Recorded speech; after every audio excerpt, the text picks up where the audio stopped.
இஸ்ரேலுடைய அணுசக்தி ஆணையத்தினுடைய தலைமை இயக்குநராக செயல்படக்கூடிய பிரிகேடியர் ஜெனரல் மோஷோ எட்ரி என்கிறவரை குறிப்பிட்டு வெளியாகி இருக்கக்கூடிய தகவல் பிரகாரம் அவரிடத்திலேயும் பெஞ்சமின் நெத்தன்யாகு ஒரு ஆவணத்தை தயாரிக்க சொல்லி இருக்கிறார். அந்த ஆவணத்தில் மூத்த விஞ்ஞானிகளுடைய ஒப்புதல் பெறப்பட வேண்டும் என்றும் சொல்லி இருக்கிறார். அந்த எல்லா விஞ்ஞானிகளையும் கூப்பிட்டு நமக்கு ஏற்ற மாதிரி ஒரு டாக்குமெண்ட் ரெடி பண்ணி நம்ம ஜெயிச்சிட்டோம் நம்ம அழிச்சிட்டோம்னு சொல்லி எழுதிட்டாங்கன்னு கேட்டிருக்கிறாரு. விஞ்ஞானிகள் ஆரம்பத்தில் இதுக்கு கையெழுத்திட மறுத்துட்டாங்க. ஆனால் பிற்பட்ட நாட்கள்ல சில மாறுதல்களோடு ஒரு சில தகவல்களை ஒப்புக்கொண்டார்கள் என்று சொல்லக்கூடியவர் என்ன சொல்றாருன்னு கேட்டா, போர்ட்டோ செறிவூட்டல் நிலையம் பயன்படுத்த முடியாத அளவுக்கு தாக்கப்பட்டு விட்டது என்பதை நாங்கள் ஒப்புக்கொள்ள மாட்டோம், அதையெல்லாம் ஒப்புக்கொண்டு கையெழுத்திட முடியாது அப்படின்னு இருக்கிறாங்க.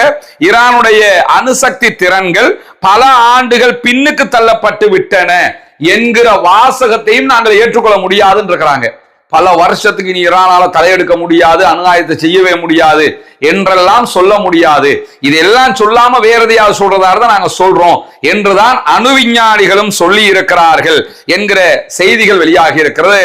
நம்ம ஏற்கனவே தெரிந்து கொண்ட விஷயம்தான். ஈரானுக்குள்ள செறிவூட்டப்பட்ட யுரேனியம் 440 கிலோகிராமுக்கு மேல இருக்கு. இதுல 9 தொடக்கம் 11 வரைக்குண்டான அணு ஆயுதங்களை தயாரிக்க முடியும் என்று சொல்லப்படுகிற நிலையில தான் தற்போது பெஞ்சமின் நெத்தன்யாகு அதை அழித்து விட்டதாக அவர் ஒரு உரிமை கோர நினைத்தார். அவருடைய உளவுத்துறையே அதற்கு மறுத்து விட்டது என்கிற செய்திகள் வெளியாகி இருப்பதை நம்ம பார்க்க முடிகிற இதே நேரத்தில் சற்று நேரத்துக்கு முன்பதாக வெளியாகி இருக்கக்கூடிய ஒரு தகவல் பிரகாரம் யமனுடைய பாபல் மந்தப் கடல் எல்லைக்குள்ளாக ஒரு கப்பல் மீது தாக்குதல் நடத்தப்பட்டிருக்கிறது என்கிற செய்திகள் வெளியாகி இருக்கிறது. ஹுதைதாவில இருந்து தென்மேற்கே 30 கடல் மைல் தொலைவுல இந்த கப்பல் மீது தாக்குதல் நடத்தப்பட்டிருக்கிறது என்று சொல்லியும், அடையாளம் காண முடியாத ஆயுத குழு ஒன்று தாக்குதல் நடத்துகிறது என்று சொல்லியும் இன்றைக்கு பிரித்தானிய கடல்சார் அமைப்பு வெளியிட்டிருக்கக்கூடிய செய்தியை அனடோலு நியூஸ் ஏஜென்சி ஆதாரம் காட்டியிருப்பதையும் நம்ம அவதானிக்க முடியும். இந்த இடத்துல என்ன கவனிச்சுக்கிறோம் கேட்டா, இந்த தாக்குதல் யமனுடைய ஹூத்திகள் செய்ததாக எந்த ஒரு குறிப்புகளும் கிடைக்கல. அந்த எல்லைக்குள்ளாக சோமாலிய கடற்கொள்ளையர்கள் என்று அறியப்படுகிறவர்களும் இப்படி கப்பல்கள் மீது தாக்குதல் நடத்துவது அதிகரித்து வருகிறது. அப்படியான ஒரு தாக்குதலாக கூட இந்த தாக்குதல் இருக்கலாம் என்கிற செய்திகளுக்கு மத்தியில ஈரானுடைய முன்னாள் ஆன்மீக தலைவர் ஆயத்துல்லா அலி ஹாமனியினுடைய ஜனாசா அடக்கத்திற்கான பணிகள் மும்முரமாக நடைபெற்று வருவது நமக்கு தெரியும்.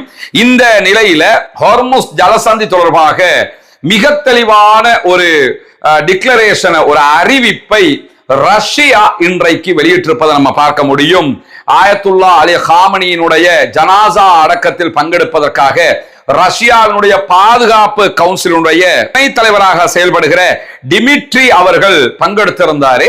அங்க பங்கெடுத்ததற்கு பிறகு அவர் ஊடகங்களுக்கு பேசும்போது என்ன சொல்றாருன்னு கேட்டா, ஹொர்முஸ் ஜலசந்தியை கட்டுப்படுத்துகிற ஈரானுடைய பவர்ங்கிறது அணுசக்திக்கு நிகரான பவராக இருக்கிறது. ஈரான்ட்ட அணுசக்தி இல்ல, ஆனா அணுசக்தி உருவாகி விட்டது என்றால் எவ்வளவு பவர் இருக்குமோ அதே அளவுக்கு உண்டான பவர் இப்ப அவங்க கிட்ட கையில இருக்குது. ஹொர்முஸை பிளாக் பண்ற பவர், அணுசக்தி வந்துச்சுன்னா டபுள் பவர் ஆயிரும். அணுசக்தி பவரும் இருக்கும், ஹொர்முஸை பிளாக் பண்ணுகிற பவரும் வந்துடும்.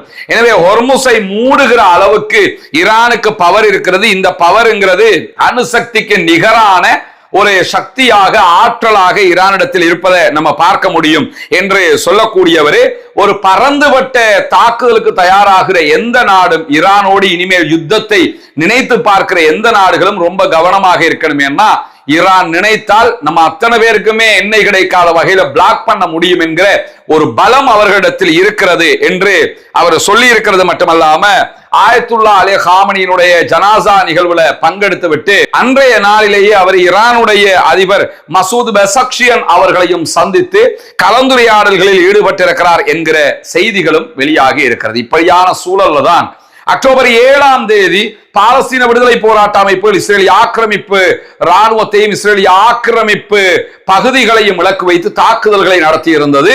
அதனைத் தொடர்ந்துதான் ஒரு பாரிய யுத்தமாக அது மாறியதெல்லாம் நமக்கு தெரியும். இந்த தாக்குதல் விவகாரத்தில் நாங்கள் பாலஸ்தீன விடுதலை போராட்ட அமைப்புகளை குறைத்து மதிப்பிட்டு விட்டோம், அவர்களுடைய பலத்தை எங்களால் புரிந்து கொள்ள முடியாமல் போய்விட்டது அப்படின்னு சொல்லி இன்றைக்கு ஜெரிகோவால் விசாரணை என்கிற இஸ்ரேலால் நியமிக்கப்பட்ட விசாரணை ஆணையத்தினுடைய மிக தெளிவான அறிவிப்பு வெளியாகி இருக்கிறது. பாலஸ்தீன விடுதலை அமைப்பினுடைய பலத்தை இஸ்ரேலிய உளவு தகவல்கள் குறைத்து மதிப்பிட்டு விட்டது. பாலஸ்தீன விடுதலை அமைப்பால் இனிமேல் இஸ்ரேலை தாக்க முடியாது என்கிற அளவுக்கு பெரிய நம்பிக்கைக்குள்ள நாங்க போயிட்டோம். ஆனா அந்த நம்பிக்கை பிழையானது என்பதை மிக தெளிவாக இன்றைக்கு ஜெரிகோ வால் என்கிற அவர்களுடைய விசாரணை ஆணையத்தினுடைய தகவல்களே வெளியிட்டிருப்பதை நம்ம அறிய முடிகிற அதே நேரம் பாலஸ்தீனத்தின் மீதான இஸ்ரேலிய ஆக்கிரமிப்பு ராணுவத்தினுடைய 2 ஆண்டுகால யுத்த காலத்துல பாலஸ்தீன மக்களுக்காக அரும்பெரும் சேவைகளை செய்த ஒருவர் தான் டாக்டர் அபு சஃபியா அவர்கள்.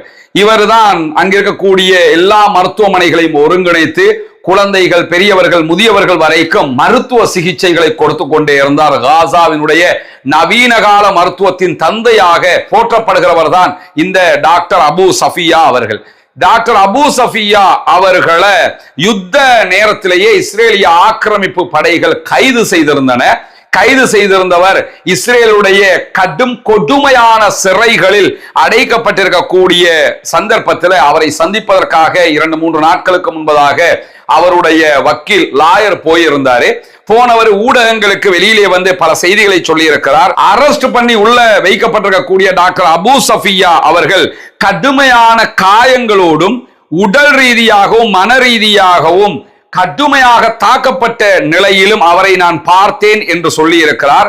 பார்த்த நேரத்தில் டாக்டர் அபு சஃபியா அவர்கள் லாயர் இடத்துல சொன்ன ஒரு முக்கியமான செய்தி என்னன்னு கேட்டா, நீங்கள் என்னை கடைசியாக பார்க்கும் தருணம் இதுவாகவும் இருக்கலாம், நான் ஜெயிலுக்குள்ளேயே கொல்லப்பட்டு விடலாம், இங்கேயே என்னுடைய உயிர் பிரிந்து விடும் என்கிற ஒரு கவலைக்குரிய செய்தியையும் அவர் சொல்லி இருக்கிறாரு.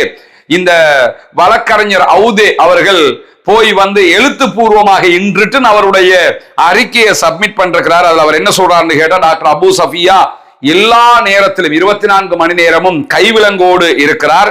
கைகள்ல சங்கிலி எல்லாம் அவருக்கு பிணைக்கப்பட்டிருக்கிறது. முகமூடி அணிந்திருக்கக்கூடிய சிறை காவலர்கள், யூத சிறை காவலர்கள் அவருக்கு அருகாமையில சூழப்பட்டிருக்கிறார்கள். அவருடைய தலை, கண்கள், காதுகள், கழுத்தை சுற்றியுள்ள பகுதிகள் அனைத்திலும் காயங்களும் சிராய்ப்புகளும் அதிகமாக இருக்கிறது என்று சொல்லக்கூடியவரே, மருத்துவருடைய உடல்நிலை மோசம் அடைந்திருக்கிறத நான் ஓப்பனாகவே பார்க்க முடிந்தது.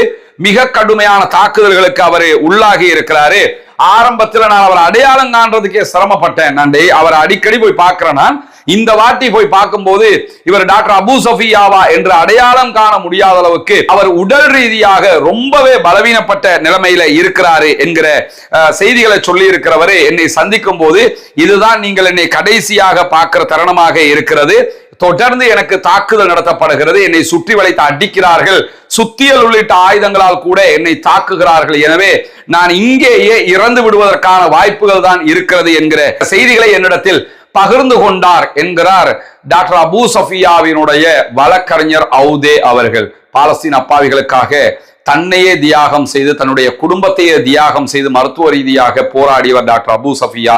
அல்லாஹு தாலா அவருக்கு விடுதலை கொடுக்க வேண்டும். அல்லாஹு தாலா அவருக்கு மன உறுதியை கொடுக்க வேண்டும். அல்லாஹு தாலா அவருடைய செயல்கள் அனைத்தையும் பொருந்தி கொள்ள வேண்டும்.